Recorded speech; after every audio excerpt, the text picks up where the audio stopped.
la parole que Dieu veut nous donner ce soir, après, pour couronner cette journée de jeûne, Dieu veut nous parler des deux trônes. Nous allons aller directement dans Matthieu chapitre 4, versets 8 à 10.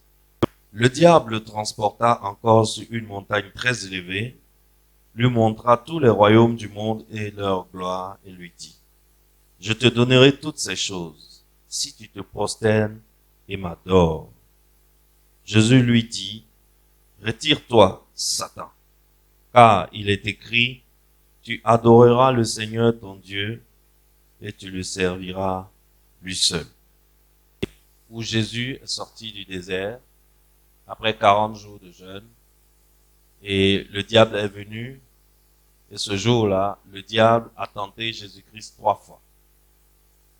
Et l'une des tentations que le diable a essayé de faire au Seigneur Jésus-Christ, c'est de lui dire de se prosterner devant lui. Et que s'il le faisait, il lui donnerait le monde entier et toute la gloire. Que voulait dire le diable lorsqu'il invita Jésus à se prosterner devant lui et à l'adorer? Le diable voulait emmener Jésus-Christ à relier son trône au sien. Il voulait emmener Jésus-Christ à relier son trône au sien. Que signifie donc adorer? Souviens-toi, nous en avons déjà parlé du haut de cette chair. Souviens-toi que chaque roi a combien de trônes? Chaque roi a 2 trônes. Très bien. Je vois que vous êtes des auditeurs vigilants et attentifs. Le trône duquel il tire sa force, le trône devant lequel il s'incline, n'est-ce pas? Chaque roi a 2 trônes. Il y a un trône devant lequel il s'incline et il y a un trône sur lequel il s'assoit. Il y a un trône devant lequel il s'incline, c'est là qu'il tire sa force. Et il y a un trône sur lequel il s'assoit, c'est là qu'il exerce la force qu'il est parti chercher. Amen. Le trône duquel un roi tire sa force devient son autel. On est d'accord? Sa royauté dépend de ce trône qui est plus grand que lui-même son propre trône. N'est-ce pas? Donc, un roi a 2 trônes. Il y a un trône qui est plus grand que le trône sur lequel il s'assoit. S'il veut durer sur le trône sur lequel il s'assoit, il doit aller s'incliner devant le trône duquel dépend le trône sur lequel il est assis. Donc, ça fait 2 trônes. Mais il y a un trône qui devient un autel. Et il y a l'autre qui reste un simple trône. Ça veut dire que entre le trône qui devient un autel et le trône qui devient un simple trône, lequel est le plus puissant? Celui qui est devenu un autel. Pourquoi c'est un autel? Parce que sur ce trône-là, le roi ne s'assoit pas. Là-bas se trouve un roi qui est plus puissant que lui. Là-bas se trouve un roi de qui il tire sa force, de qui il tire sa richesse, de qui il tire son influence. Et lorsque tu te prosternes devant un trône, ce trône-là n'est plus un trône, ça devient un autel. Et quand le roi arrive sur le trône qui est pour lui un autel, il se présente là-bas en qualité de sacrificateur. On se suit? On se rappelle du sacerdoce de Melchisédek, n'est-ce pas? Il devient sacrificateur, il devient adorateur. Et quand il vient devant son premier trône, c'est pour s'incliner et offrir des sacrifices. Cet autel devient donc son lieu d'adoration. C'est à cet autel que son trône est relié. Il est donc sous le couvert et la protection de ce trône. N'est-ce pas? Lisons Matthieu chapitre 2, versets 1, 2 et 11. Nous allons voir un exemple biblique qui était ce que nous sommes en train de dire. Jésus étant né à Bethléem en Judée, au temps du roi Hérode, voici des mages d'Orient arrivaient à Jérusalem et dirent, où est le roi des Juifs qui vient de naître? Car nous avons vu son étoile en Orient et nous sommes venus pour l'adorer. On saute, on va au 11. Ils entrèrent dans la maison, virent le petit enfant avec Marie, sa mère, se prosternèrent et l'adorèrent. Ils ouvrirent ensuite leur trésor et lui offrirent en présent de l'or, de l'encens et de la myrrhe. N'est-ce pas? Alors, les mages, là, ils sont eux-mêmes des rois. Et ils sont venus pour faire allégeance à un nouveau roi. Pourquoi un roi? Pourquoi penses-tu qu'un roi va faire ce long voyage depuis les contrées lointaines de l'Orient pour venir à Bethléem, pour venir adorer, pour venir se prosterner, pour venir faire allégeance à un autre roi? Pourquoi, à ton avis? Tu crois que c'est parce qu'ils avaient envie de faire du tourisme? Ils avaient besoin de voyager un peu, ils ont trop duré dans leur village? Non. Qu'est-ce qu'ils recherchaient? Ils recherchaient quelque chose de fondamental. Ils recherchaient quelque chose de fondamental. Ces rois mages-là, ils voulaient relier leur trône au trône de ce nouveau roi qui vient de naître. Ils voulaient relier leur trône. Ils sont conscients que la solidité et la longévité de leur trône à eux dépend d'un trône plus élevé. Et ils ont fait le choix de relier leur trône à eux au trône de ce nouveau roi qui vient de naître. Qu'est-ce que ça veut dire? Ça veut dire qu'on peut donner une définition de l'adoration à ce stade. À ce stade, on peut dire que adorer, c'est relier ton trône sur lequel tu t'assois à un trône plus grand devant lequel tu t'inclines. C'est clair, non? C'est clair, non? Je reprends. Adorer, c'est relier ton trône sur lequel tu t'assois à un trône plus grand devant lequel tu t'inclines. Donc, un roi qui est sage, qu'est-ce qu'il fait? Il cherche à consolider son trône. Et pour consolider son trône, sa plus grande préoccupation, ce n'est pas de savoir qui s'incline devant lui, mais c'est de savoir devant qui lui-même il s'incline. Lisons Apocalypse chapitre 4, versets 10 à 11. Apocalypse 4, 10 à 11 dit: les 24 vieillards se prosternaient devant celui qui était assis sur le trône. Et ils adorent celui qui vit au siècle des siècles. Et ils jettent leur couronne devant le trône en disant: tu es digne, notre Seigneur et notre Dieu, de recevoir la gloire et l'honneur et la puissance. Car tu as créé toutes choses. Et c'est par ta volonté qu'elles existent et qu'elles ont été créées. Voici ce que les 24 vieillards font.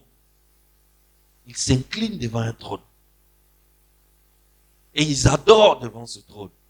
Et ils prononcent des paroles d'allégeance devant ce trône.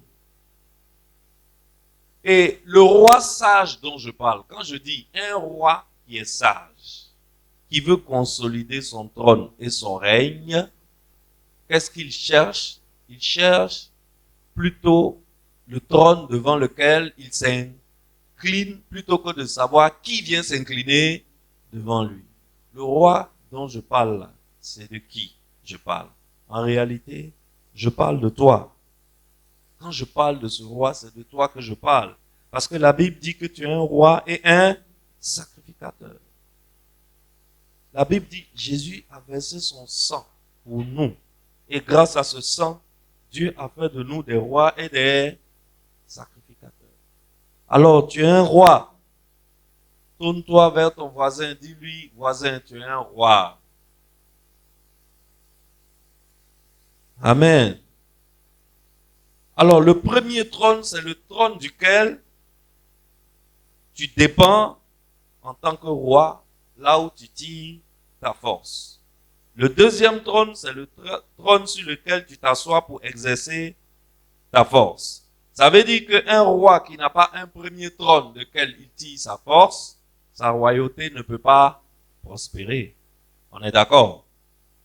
Les 24 vieillards qui se sont eux-mêmes prosternés devant le Seigneur et ont adoré le Seigneur en jetant leur couronne devant le trône, n'oubliez pas, les 24 vieillards ont fait exactement comme les mages ont fait.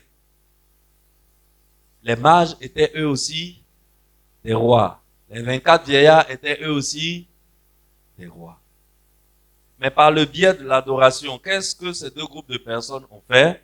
Par le biais de l'adoration, ils ont relié leur trône à celui du roi des rois. Les 24 vieillards, ils adorent le roi des rois en faisant quoi? En jetant leur couronne. En jetant leur couronne. Et quand ils jettent leur couronne devant son trône, ils disent, tu es digne, Seigneur, de recevoir la gloire, l'honneur et la puissance. Jette leur couronne. En jetant leur couronne là, qu'est-ce qu'ils sont en train de dire? En jetant leur couronne, lorsqu'ils prononcent, tu es digne, Seigneur, de recevoir la gloire et l'honneur et la puissance, ça signifie que ces couronnes-là qui sont sur leur tête, tout ce que ces couronnes-là symbolisent, ils font quoi? Ils se défendent de cette chose et ils la jettent au pied du roi des rois. Lorsque tu assistes à une cérémonie d'intronisation d'un roi, on va faire asseoir le gars, on va lui porter les vêtements royaux, n'est-ce pas? On va le faire asseoir sur une chaise, le lever, le faire asseoir, le lever. On va faire les prières qu'il faut. Mais la dernière partie de la cérémonie, c'est toujours quoi? Le couronnement. Le moment où on dépose la couronne sur la tête. Pourquoi? Parce que c'est cette couronne-là qui symbolise la richesse du royaume, la gloire, l'honneur et la puissance du royaume et de que ce roi symbolise. Alors, lorsque les 24 vieillards jettent leur couronne devant le roi des rois, qu'est-ce qu'ils sont en train de jeter devant le roi des rois? Leur richesse, l'honneur, la puissance et tout ce que cela symbolise. Ils sont en train de jeter cela aux pieds du roi des rois. Donc, les 24 vieillards ne sont pas venus devant le roi des rois les mains vides. N'est-ce pas? Ils ne sont pas venus adorer les mains vides. Les rois mages ne sont pas venus devant le Seigneur, le nouveau roi qui venait de naître. Ils ne sont pas venus pour relier leur trône à son trône. Ils ne sont pas venus les mains vides. Toi, comment l'adores-tu? Fils de Dieu, adorateur du Dieu très haut. Tu es roi, selon la Bible. Toi, tu es roi. Comment relies-tu ton trône au trône de roi des rois? Que jettes-tu devant son trône? Personne ne peut envisager de dissocier sa richesse de son adoration. Ce n'est pas possible. Il faut laisser les rêveurs parler sur Facebook. Est-ce que tu comprends? Toi, tu es un adorateur. Toi, tu connais l'adoration. C'est quelqu'un qui ne connaît pas l'adoration qui te dit que ton pasteur est un escroc parce que ton pasteur te dit qu'il faut apporter ta dîme. Il faut apporter tes offrandes. Il faut apporter une offrande inhabituelle. Que quand tu fais ça, c'est le pasteur qui mange. Que depuis quand Dieu a mangé l'argent que tu déposes sur l'autel. Tu sais ce qu'ils sont en train de faire? Ils veulent faire exactement comme Pharaon. Quand Moïse voulait quitter l'Égypte, Pharaon dit, ok, il n'y a pas de problème, tu peux partir. Mais tu laisseras ici moutons, bœufs, cabris, vaches, or, pierres précieuses, tout ce qui vous appartient de précieux là, vous laissez ici et puis vous partez. Qu'est-ce que Moïse a répondu à Pharaon? Il dit, si c'est ça, on préfère rester. Parce que tout ce que tu veux qu'on laisse là, c'est ça que nous on prend pour adorer. Donc, qu'est-ce que Satan fait? Satan suscite des gens sur Facebook, sur WhatsApp, sur les réseaux sociaux, sur YouTube, qui vont venir te dire que va adorer les mains vides. Va adorer les mains vides. Mais celui qui te dit ça, lui-même, il n'adore pas les mains vides. Mais toi, il te conditionne. Il te dit que ton pasteur t'a lobotomisé, que ton pasteur a lavé ton cerveau, que ton pasteur veut te rendre pauvre pour devenir lui seul riche. On a une fois reçu quelqu'un comme ça à l'église. Juste parce que je lui ai dit que moi, je donne ma dîme à mon père spirituel. Il était choqué. Il dit, mais si tous les enfants du révérend Georges Amoakon donnent leur dîme à révérend Georges Amoakon, mais c'est qu'Amoakon, Georges va devenir milliardaire. Donc, lui, il n'est pas d'accord. Je dis, donc, s'il devient milliardaire, ça te dérange. Depuis ce jour, il n'est plus jamais venu à l'église. Et quand je l'enlève dans le groupe WhatsApp de l'église, il m'appelle. Il dit, pasteur, ne m'enlève pas. Je suis dans ton église. Je suis dans ton église. Je suis ton fidèle. J'aime tes enseignements. C'est votre côté où on dit, on n'a qu'à envoyer dîmes et puis offrande là. C'est ça qui me dérange. Sinon, je suis ton fidèle. Je l'ai laissé dans le groupe. Un jour, Dieu va lui parler.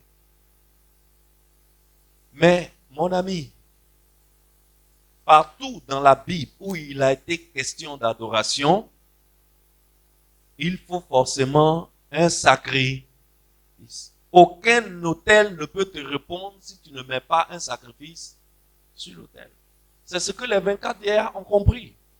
Ils ont jeté sur l'autel ce qu'ils avaient de plus cher. Leur couronne. Qu'est-ce que c'est qu'un roi sans couronne? C'est qu'on lui a fait coup d'état. La couronne est partie sur la tête de quelqu'un. Mais ils ont jeté la couronne. Parce que où ils sont là? Où ils sont là? Le trône en face duquel ils sont là, c'est leur autel. Ce n'est pas leur trône. C'est leur autel. C'est le trône du roi des rois. Alors, il faut savoir que les hommages que tu reçois, toi, en tant que roi, assis sur ton trône là, sont fonction des hommages que toi-même, tu donnes en tant que roi au roi des rois. On se suit? Le secret de l'élévation et de la puissance d'un roi, c'est sa soumission à son premier roi.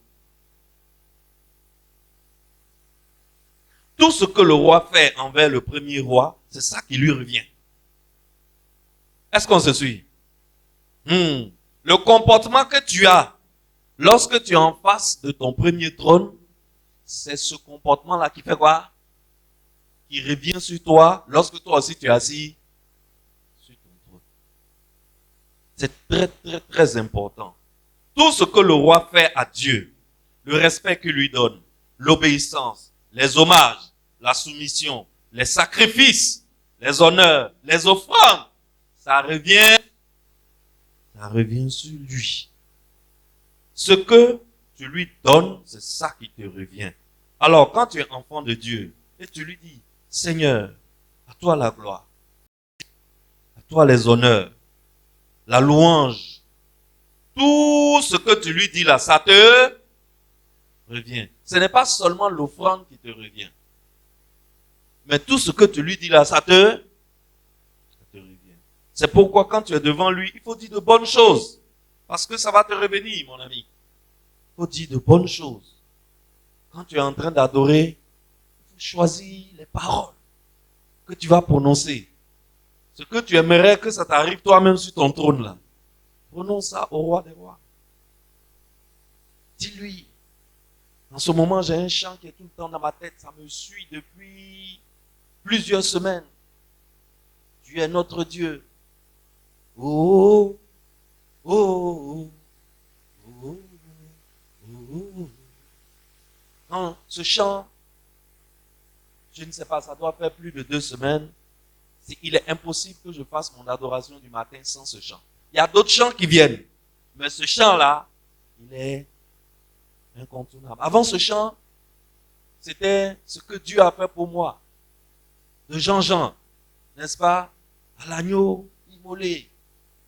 La louange à l'agneau immolé. Pourquoi? C'est les paroles là qui me touchent. C'est les paroles là qui me transpercent. Je donne tout à Dieu. Et aujourd'hui, je suis heureux d'apprendre que, en même temps que toi, j'apprends que tout ce que je lui donne là, ça fait quoi? Ça me revient. Ça me revient. Excellence. Quand tu es là-bas, il faut dire des bonnes choses. Tu ne peux pas être en pleine adoration et puis tu es confortablement assis pied sur pied. Hein? Comment on appelle ça? Croiser les pieds en adoration. Ça, c'est une attitude, c'est une position d'un adorateur, ça. Hein? Pied sur pied, là, c'est la position d'un roi qui est sur son trône. Ce n'est pas la position d'un roi qui est devant son autel. Pas la position d'un roi qui est devant son autel. Tu ne peux pas être en pleine adoration.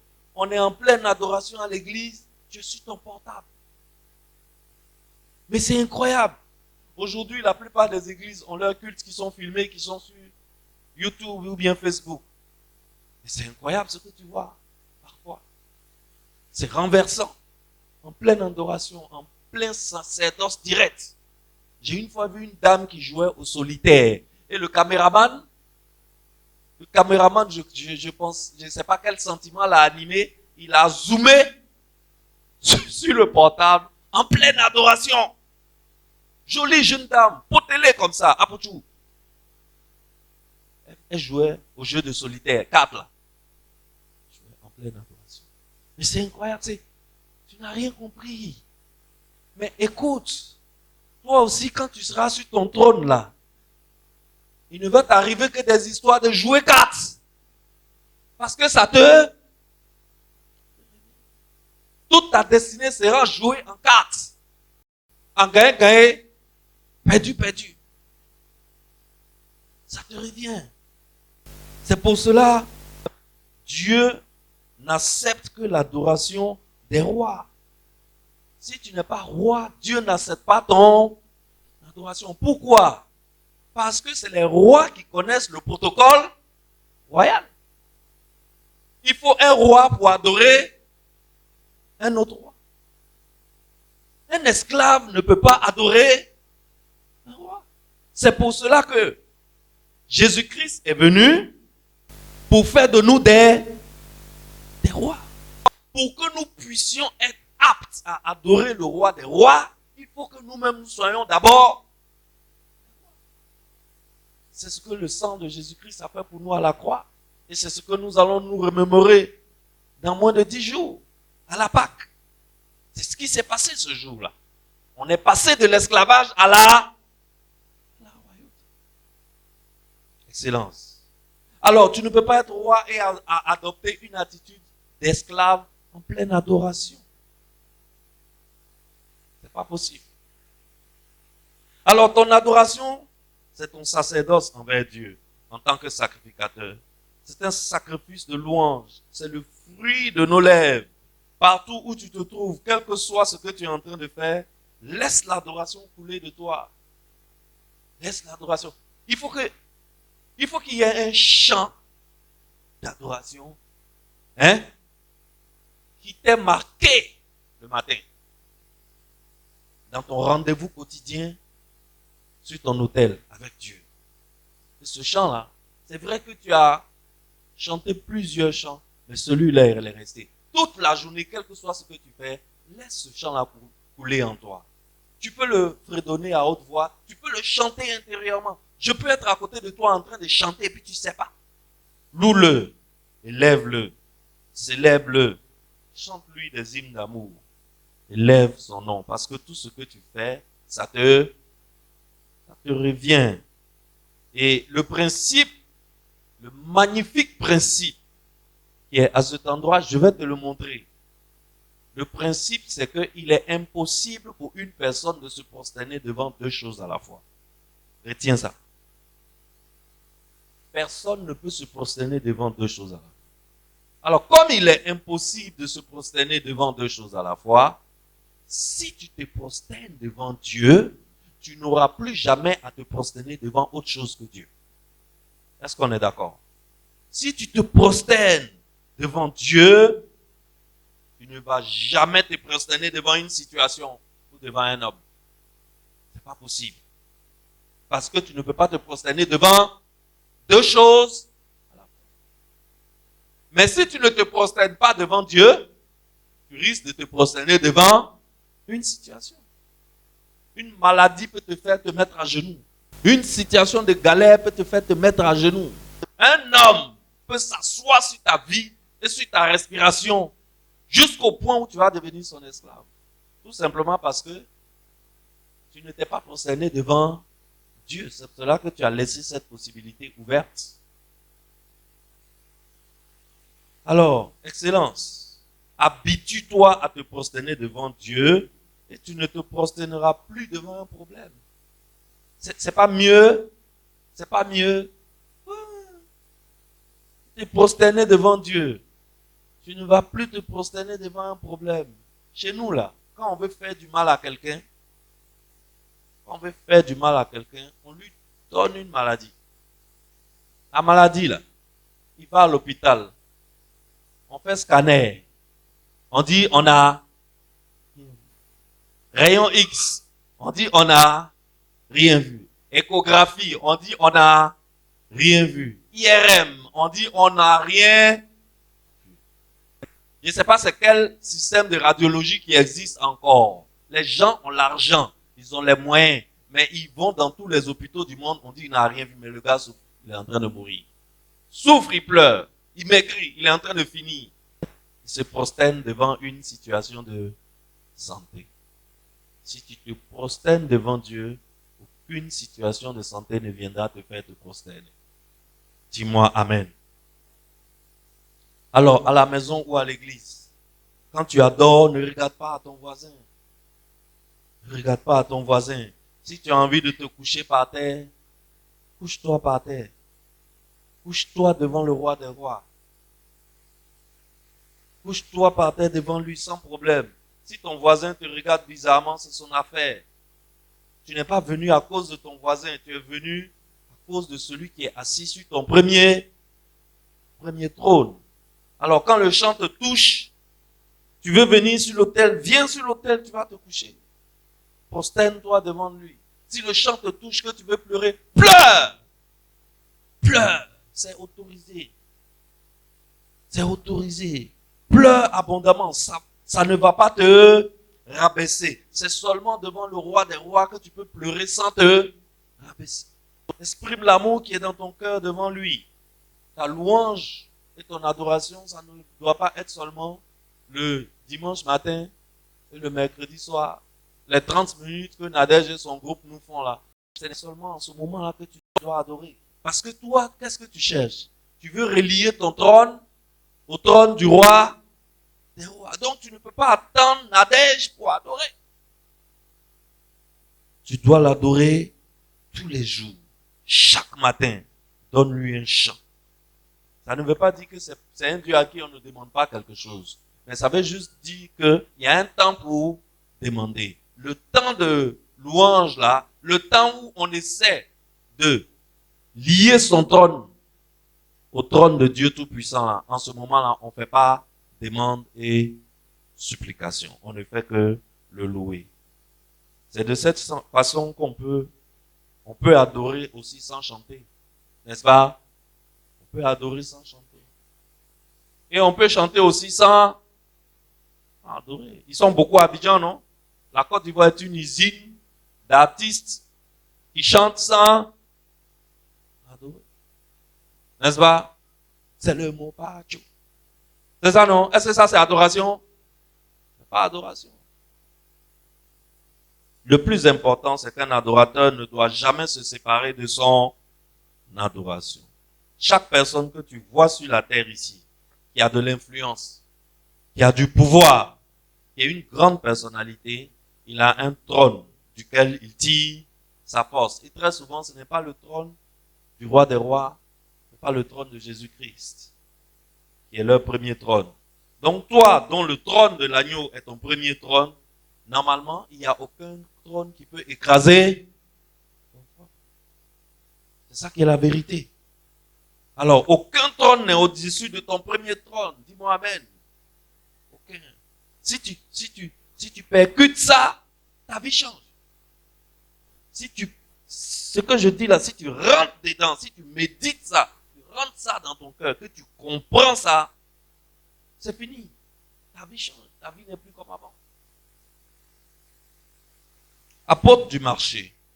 Pour maximiser l'impact du royaume dans ton secteur d'influence, ça dépend de comment tu deals avec ton premier trône. En Ézéchiel, chapitre 21, il y a un prince qui a commis l'erreur de déconnecter son trône de son premier trône, qui est le trône de Dieu. Ézéchiel 21, 25 à 26. Il dit, et toi, profane, méchant, prince d'Israël, dont le jour arrive au temps où l'iniquité est à son terme. Ainsi parle le Seigneur l'Éternel. La tiare sera ôtée, le diadème sera enlevé. Les choses vont changer. Ce qui est abaissé sera élevé, et ce qui est élevé sera abaissé. Ce monsieur dont le prophète Ézéchiel parle là, c'est un prince d'Israël. Et ce prince-là, Dieu lui dit, la tiare sera ôtée. La tiare, c'est un attribut de pouvoir, c'est comme une sorte de couronne. Donc ça veut dire que ce monsieur-là, son trône lui sera enlevé. Dieu est en train de lui dire, on va enlever ton trône, ton diadème là, on va te l'enlever. Pourquoi? Parce que ce qui est abaissé sera élevé et ce qui est élevé sera abaissé. Quel est le problème de ce gars? Pourquoi Dieu lui parle comme ça? Le problème de ce gars, c'est l'orgueil. Est-ce que quelqu'un me suit? Le problème de ce gars, c'est l'orgueil.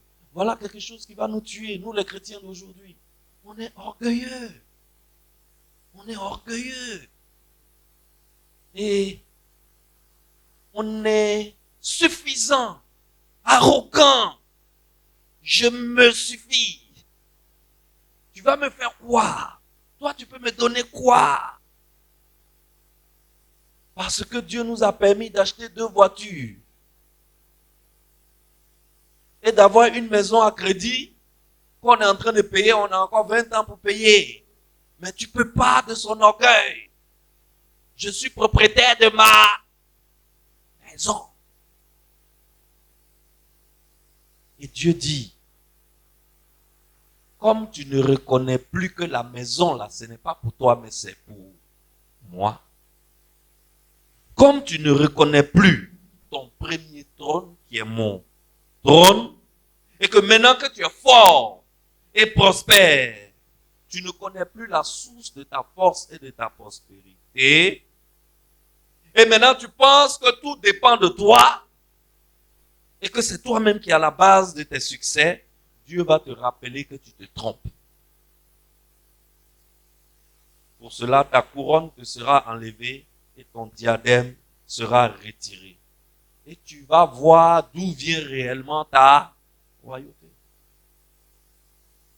Frère, je vous appelle, je nous appelle à travailler sur l'orgueil. En fait, c'est un péché qui est subtil. Parfois, on ne se rend pas compte. Et entre nous, frères, à l'église, on est orgueilleux, mais on ne sait pas. Et très souvent, c'est les autres qui l'observent sur toi et ils commencent à se refermer vis-à-vis de toi. Quand ils sont dans un coin que tu t'approches, ils disent, lui là, il se suffit. Il n'a pas besoin de quelqu'un. Et tu es dans l'église, tu n'as pas d'amis. Tu n'as personne qui veut te côtoyer. Fais attention. Ce qui est arrivé à ce prince-là risque de Dieu va te rappeler d'où vient ta royauté. Il va enlever ta tiare. Et puis on va voir. Aujourd'hui, je bavardais avec un monsieur que je connais. C'était un monsieur qui a été... Je l'ai connu avant. Je l'ai connu prospère. Les gars, quand on dit prospère, c'est pas prospérité pour amusement là. J'ai connu ce monsieur, il n'a jamais dormi dans des villas de moins de 300, 400 millions de valeur. C'est pas possible. Et il allait de villa en villa. Il achète, il fait cadeau à une femme, il achète, après il fait quelque chose, après, je sais pas, il avait une vie, je comprends pas, je comprenais pas. Aujourd'hui, ce monsieur-là me disait, dans une causerie, il dit, je reconnais que mon problème, ça a été mon arrogance. J'ai été arrogant et suffisant. C'est ce qu'il me disait aujourd'hui. J'ai été arrogant et suffisant. Et aujourd'hui, ce monsieur-là, il conduit une voiture où, pour avoir le carburant, c'est-à-dire, il met le carburant là, 1000 francs, 1500, 2000. On dirait moto. On dirait moto. Et ce que je lui ai dit, c'est que, moi, je sais une chose. C'est que lorsque Dieu te parle doucement, tu ne veux pas écouter. Parle doucement, tu ne veux pas écouter. Il parle doucement, tu ne veux pas écouter. Mais qu'il a besoin de toi, qu'est-ce qu'il va faire? Il va te briser. Il va te briser. Et le brisement là, ce n'est pas doux. C'est pas agréable. C'est-à-dire, toi qui avais la science pour créer la richesse, tu touchais à quelque chose, la chose devient de l'or. Aujourd'hui, tu cherches 1000 francs CFA pour que quelqu'un te donne, tu vas pas. Et je lui ai dit, mon ami, une chose est sûre, je prophétise, tu ne seras pas SDF. Tu ne vas pas dormir sous les ponts. Mais, même si j'ai de l'argent aujourd'hui, je ne vais pas t'aider parce que tu es en train de passer par un brisement. Je te laisse gérer ton brisement avec celui qui est en train de te briser. Gérez-vous. Quand il aura fini de te briser, c'est lui-même qui va encore t'élever. Et cette fois-ci, quand il va t'élever, tu vas reconnaître la source de ta prospérité. Amen. En 2 Chroniques, chapitre 26, c'est à l'histoire de Osias. Vous connaissez l'histoire de Osias, non? Osias avait 16 ans quand il a succédé à son père. Et il faisait ce qui était droit aux yeux de l'Éternel quand il a commencé son règne. Comme son père d'ailleurs. Alors Dieu a béni puissamment Osias. Osias est l'un des rois dont le règne a le plus duré. Osias a régné sur Israël pendant 52 ans. Ça me rappelle Paul Biya, n'est-ce pas? Paul Biya est en train de tutoyer Osias, le record. Il s'approche de ça. N'est-ce pas? 52 ans à Jérusalem. Dieu l'a maintenu sur le trône pendant 52 ans. Et il a fait des choses grandioses. Il faut lire 2 Chroniques. J'ai dit, c'est des histoires, quand tu les lis, tu as la chair de poule. Allez, il faut lire ta Bible, c'est doux. Lis la Bible là, c'est doux, c'est intéressant. Il faut lire ta Bible. Il a fait des choses grandioses. Moi, quand j'ai lu l'histoire sur Osias dernièrement, depuis qu'on est rentré dans cet enseignement sur le volet spirituel des miracles et le volet scientifique, quand j'ai lu Osias, ça m'a donné des idées d'entreprise. J'ai dit, hey, on peut faire ça, hein? Ah, ça là, on peut faire. Ce que tu vois, va lire. Et Osias, au firmament de son pouvoir, à l'apogée de sa gloire, il commet un péché grave contre le trône de Dieu. Qu'est-ce qu'il fait? Osias est roi. Sous l'ancienne alliance, la royauté est séparée du sacerdoce. Donc, il y a des gens que Dieu a destinés au sacerdoce. Ce sont les sacrificateurs. Et il y a ceux qui doivent régner. Osias, au sommet de sa gloire, un jour, il est rentré dans le temple et il est rentré dans le lieu saint. Là où n'ont accès que les sacrificateurs.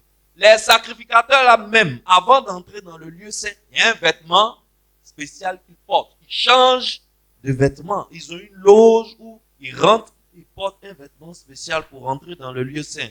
Osias, lui, il est rentré dans le lieu saint directement avec ses habits de roi. Qu'est-ce que ça veut dire? Quand tu rentres dans le lieu saint, devant la présence de Dieu avec tes habits de roi, qu'est-ce que ça veut dire? Ça veut dire que vous êtes égaux. Parce que dans ce lieu saint-là, le seul roi, c'est qui? C'est l'Éternel. Là, tu es devant. Normalement, pour quelqu'un qui connaît le principe, quand tu rentres dans le lieu saint, tu es devant ton autel. Tu n'es plus sur ton trône. Tu es en face de ton... Est-ce qu'on rentre sur un autel avec ses habits de roi? Non. Osias est rentré dans le lieu saint avec ses vêtements de roi. Et le sacrificateur Azaria est rentré après Osias avec 80 autres sacrificateurs pour lui dire, roi, tu n'as pas le droit de faire ce que tu es en train de faire là. Ça, c'est le travail des sacrificateurs. Tu n'as pas le droit de faire ça. Sors du temple avant qu'il ne t'arrive quelque chose de grave. Mais Osias se sentait puissant. Il se sentait riche. Il se sentait intouchable. Et il a minimisé Azaria et les 80 sacrificateurs. Il leur dit, vous êtes qui pour me dire à moi, le grand Osias, ce que je dois faire? Vous là, vous êtes qui? Sur place, qu'est-ce qui est arrivé? Qui connaît l'histoire? Sur place, la lèpre. Dieu a fait descendre la lèpre. La lèpre l'a touché. Et puis la lèpre ne l'a pas touché dans son dos, quelque part derrière le vêtement. Comme ça, il va gérer, personne ne va voir. Dieu a fait pousser ça où? Sur son miroir. C'est comme ça on dit à nous chinois. Sur son miroir. Là, tout le monde voit. Et la lèpre étant une maladie impure, et ceux qui ont la lèpre doivent être tenus en quarantaine loin du peuple, automatiquement, les sacrificateurs se sont précipités sur Osias. En ce moment-là, tu as la lèpre, tu peux résister encore. Quand toi-même tu es roi, et puis la lèpre apparaît sur toi, est-ce qu'on a besoin de te faire coup d'état encore? Qu'est-ce que toi-même tu fais? Tu démissionnes. Tu connais la loi. Quand on a la lèpre, on est à l'écart. Tu vois, Dieu, il a une façon tellement simple de régler les problèmes où nous on se muscle là. C'est pour ça qu'il dit, ne vous vengez pas. Donnez-moi votre vengeance. Vous là, vous ne savez pas vous venger. Laissez-moi, je vais vous venger. Il a réglé le problème en souplesse.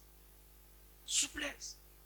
Osias qui se gonflait, qui dit, moi je suis le roi, vous êtes qui là? Souhait. On est parti le mettre dans une petite maison quelque part là-bas. Il n'a même pas discuté, il n'a même pas lutté avec quelqu'un, il est resté là-bas jusqu'à sa mort. Excellence. C'est de cela que Jésus parle dans l'évangile. Quand il dit, quiconque s'élève sera, et quiconque s'abaisse sera élevé. Le principe est que plus tu t'abaisses devant le trône de Dieu, plus Dieu t'élève. Dis, ça me concerne. Oh yes. C'est puissant, mes frères. C'est puissant. Vous savez, ce sont des petits secrets comme ça que moi j'ai compris tôt, en écoutant le révérend Amoakon Georges enseigner, et ma vie a décollé. Ma vie a décollé. Ma vie a pris une autre tournure. Si tu veux que Dieu t'élève, abaisse-toi devant son trône. Reconnais sa suprématie sur toi. Reconnais sa royauté sur toi. S'il te dit arrête ça, il faut arrêter. Parce que l'autel là, ce n'est pas seulement l'argent qu'on met sur l'autel. Ce n'est pas seulement le sacrifice qu'on met sur l'autel. Ce n'est pas seulement la louange et l'adoration qu'on met sur l'autel. L'apôtre Paul nous dit en Romains 12 que nous offrons nos corps comme des sacrifices vivants. Ça veut dire que notre vie là même là, nous l'offrons sur l'autel. Nous, on met nos vies sur l'autel. Alors quand tu es sur l'autel, dis, Seigneur, fais de moi ce que tu veux. Ce n'est plus moi qui vis, c'est toi qui vis en moi. Un sujet du roi ne vit pas pour lui-même, il vit pour le roi. Si je vis pour toi, Seigneur. Si je meurs aussi pour toi, ô mon roi. Dès que tu rentres dans cette attitude avec Dieu, Fils de Dieu, dès que tu rentres dans cette attitude avec Dieu, il te dit, lève-toi, tu ne mourras pas, va régner. Oh, je croyais que tu allais dire Amen. Oh yes. Il te dit, lève-toi, tu ne vas pas mourir, va régner. Et lui-même, il commence à t'élever. Maintenant, quand tu commences à régner sur ton deuxième trône, tes sujets aussi te donnent la même soumission que toi, tu as donné à Dieu sur le premier trône. Et ton règne est doux. C'est intéressant. C'est ça le protocole de la royauté. C'est pour cela que l'apôtre Pierre nous dit en 1 Pierre 5, verset 6, humiliez-vous sous la main puissante de Dieu afin qu'il vous élève au temps convenable. Est-ce que ça parle à quelqu'un? Est-ce que ça parle à quelqu'un? Oh yes. Yes. Excellence. C'est des secrets d'élévation. C'est des secrets de gloire. C'est des secrets de grandeur. C'est pas des secrets comme ça que tu es un lambda aujourd'hui, mais demain tu ne seras pas un lambda. Demain, des nations paieront pour te consulter.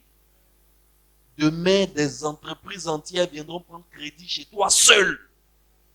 Pourquoi?